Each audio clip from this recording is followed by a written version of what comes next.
왕초보님들을 위한 시간이지만 점점 알매 범위가 많이 확장되셨으리라 믿습니다. 그에 맞추어서 처음엔 초간단 요약이었는데 이와 같이 논문도 인용하고 우리 몸의 현상을 의과학적으로 살피면서 여러분들의 삶진법 실력을 점점 업그레이드 시켜드리고 있습니다. 네, 그러면 족송구나 신수경.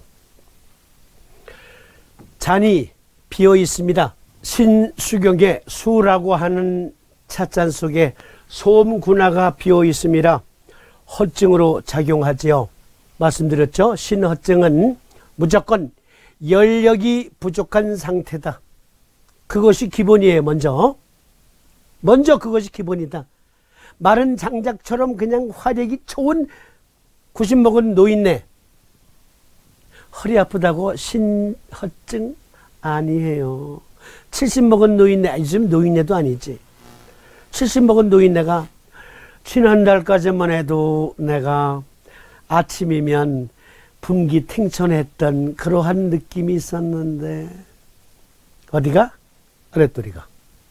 어느 날부터 내가 헬렐레 한다고 신호증이네. 그런데 맥을 보니까 열력이 대단해. 신호증 아니에요. 신호증 아니에요. 소음군화라는 열력이 부족할 때 신허증이에요. 그럴 때 신정격 놓는 거고요. 신성격은 그것이 너무 넘쳐서 몸을 태울 지경이야. 그러면 사기로 작용하니까 이때 신성격. 허기일 때 정기로 회복하고 사기일 때 정기로 회복하는 건 신정격, 신성격을 통해서입니다. 다시 강조드려도 지나치지 않는 것. 신호증 함부로 남발하지 마세요. 어떤 사람이 정력이 약하대. 그래서 신정격을 놓았대. 그런데 더 헬렐레해진대. 그래서 제가 물어봤죠. 아니, 정력이 떨어진 것을 왜 신허증이라고 생각했어요? 아니, 고전적으로 신은 남녀의 정기를 담당한다고 했지 않습니까? 더 이상 코멘트 생략.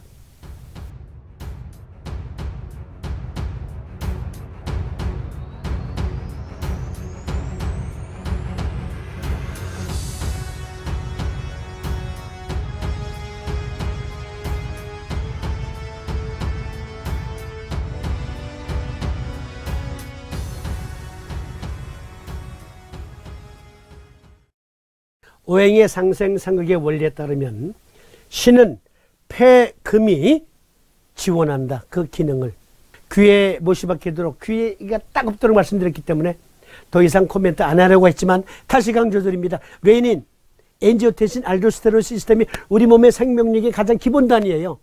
기본 단위. 거기에서 체액 조절력이 이루어지고 그 시스템에서 열력이 이루어지고 그 시스템에서 우리 몸의 면역 체계가 또 발휘되거든요. 생명력의 기본 단위란 말이에요. 기본 단위. 신장과 간에서 협동을 해서 엔지오텐신 1을 만들어냈어도 누가 그것을 변환시키지 않으면 무용지물이에요? 그렇죠. 폐가 엔지오텐신 컨버팅 엔자임을 만들어서 엔지오텐신 2로 바꾸지 않으면 그 뒤에 일련의 작용은 일어나질 않아요. 그리고 이 시스템에서 대표적으로 에이스라는 물질이 없으면 신장은, 부신은 그 일을 수행 못한다. 고로 신장과 부신의 엄마는 누구? 네, 폐예요. 그것은 의과학적으로 증명되는 겁니다. 폐는 신장의 어미 역할을 합니다. 그런데 신장이 제 능력을 발휘 못해. 그래서 허즉 보기모 원칙에 의해서 폐금경의 금혈인 경구와 작용의 금혈인 부류 혹은 복유혈에 N극면을 부착하는 겁니다. 그런데 오행의 상생 상극작용이 있잖아요. 상극 관계는 억기관으로서의 역할을 누가 하냐면 비장이 합니다. 비장은 신장이 제대로 일을 하나 못하나 감시하는 역할을 수행하거든요.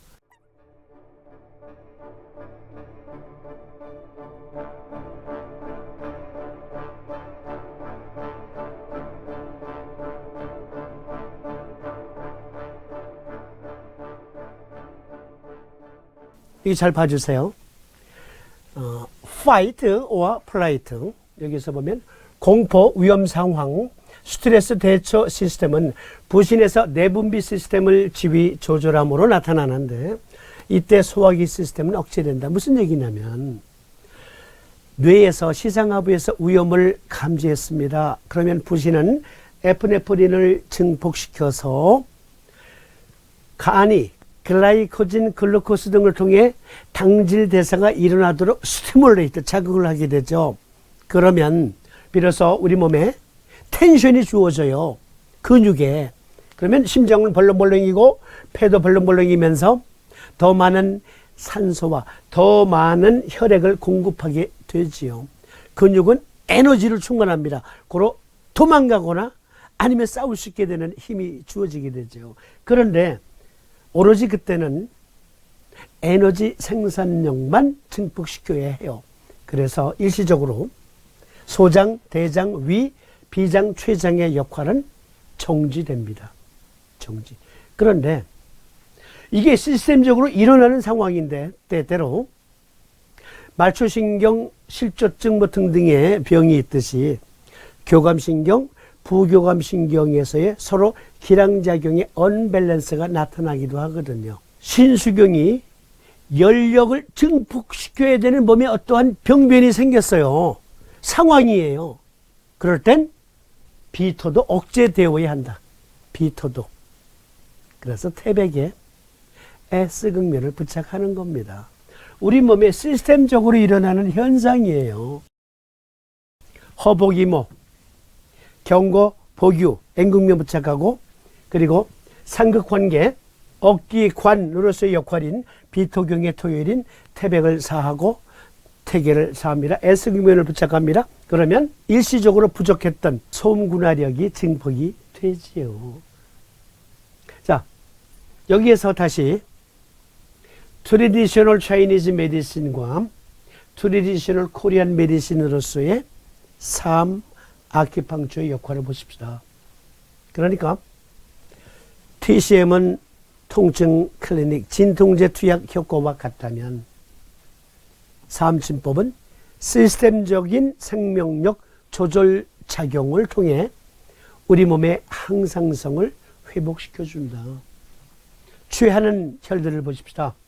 폐금경의 금혈, 경거혈에 N극면을 부착하고요. 신수경의 금혈인 부류 또는 복유라고 말하는 혈초에 N극면을 부착합니다. 경거혈은 폐금경의 금혈입니다. 이제는 경거혈초 제대로 이해하시겠죠. 여러 번 다루었으니까. 복유혈, 이것이 이제 처음 나온 거예요. 부류 또는 복유혈. 먼저 초심자 여러분은 태계혈을 먼저 찾으셔야 돼요. 태계혈. 제대로 놓으려면. 태계혈은 내과첨, 안쪽 복숭아뼈 가장 뾰족한 곳에서 아킬레스건 쪽으로 가서 아킬레스건과 그리고 복숭아뼈 정중앙에서 취혈하시면 돼요. 먼저 태계혈을 취해서 S극면을 부착한 다음에 환자의 가운데 손가락 가운데 마디로 두 마디 위로 올라가서 취혈하면 그것이 복유 또는 부류라고 하는 혈초입니다. 이곳에 N극면이 닿도록 부착하면 됩니다. S극면을 부착해야 될 혈자리는 태백혈 역시 여러 번 다루었기 때문에 취혈하는 방법 이제는 쉽죠? 취혈하는 방법을 여러 번 소개해 드렸으니까 이제는 뭐 굳이 설명 안 드려도 이해하시리라 믿고 태계혈 말씀드린 대로 외과첨 정중앙과 그리고 아킬레스건 사이 정중앙에서 취혈하시면 됩니다. 둘 다 S극면을 부착합니다. 그러면 취혈하는 방법 동영상으로 보시겠습니다. 신정격은 복유와 경거에 자석에 N극면이 닿도록 부착하고 태백과 태계는 자석에 S극면이 닿도록 부착합니다. 네, 보여주시죠. 복유혈은 자석에 N극면이 닿도록 부착합니다. 경거혈은 자석에 N극면이 닿도록 부착합니다. 태백혈은 자석에 S극면이 닿도록 부착합니다. 퇴계혈은 자석에 S극면이 닿도록 부착합니다. 네, 점점 눈이 밝아지시죠? 혈 찾는 눈이. 그러면 신정격으로 치료할 수 있는 증상들 보겠습니다. 삼침자요법 2권의 목차에 보면 여기 족솜구나 신수경편, 족솜구나 신수경의 오온육기, 오행육기, 족솜신경의 오온육기 보충 설명이 나오고요. 신보법, 즉 정격으로 치료할 수 있는 증상들 보면 요통, 반드시 신허요통이어야 돼요. 신허요통. 그러니까 노인네가 요통이라고 전부 신호증 아니에요. 어떤 게 신호증이라고요? 네, 열력이 부족한 사람의 요통이어야 된다는 것이 전제되어야 한다. 골다공증, 골관절염, 통풍성 골관절염, 이명증, 소변분리, 하복통, 하복부산증, 천식, 신어천식, 냉설사, 생리불순, 우울증, 안구건조증, 편도염증, 비후성 비염, 색상한증, 분돈증 등등의 병증에 신정격을 적용할 수 있습니다. 네, 다시 강조드립니다. 신정격은 열력이 부족하다. 열력이 부족하다. 신성격은 열력이 너무 과잉이다 할 때 쓴다. 그것이 전제되어야 신허증 또 신실증이라고 말하는 겁니다. 그러면 전기가 너무 넘쳐요. 즉 몸을 태울 지경이야. 너무 열력이 과잉이면 모터가 열받으면 멎잖아요. 헤어드라이어 더욱더 뜨겁게 하기 위해서 뒤에 통풍구를 손가락으로 이렇게 손으로 막잖아요. 그런데 어느 때 보면은 너무 막아서 열이, 모터의 열이 과열되면서 갑자기 헤어드라이어가 작동을 멈추죠. 그런데 완전히 죽은 게 아니라 열이 식으면 다시 작동이 돼요. 네. 그러한 상태와 같은 게 신승격증이에요. 그럴 땐 실사기자 원칙에 의해서 대둔과 용천혈에 S극면을 부착하고요. 보기관의 원칙에 의해서 태백과 태계를 오히려 보합니다.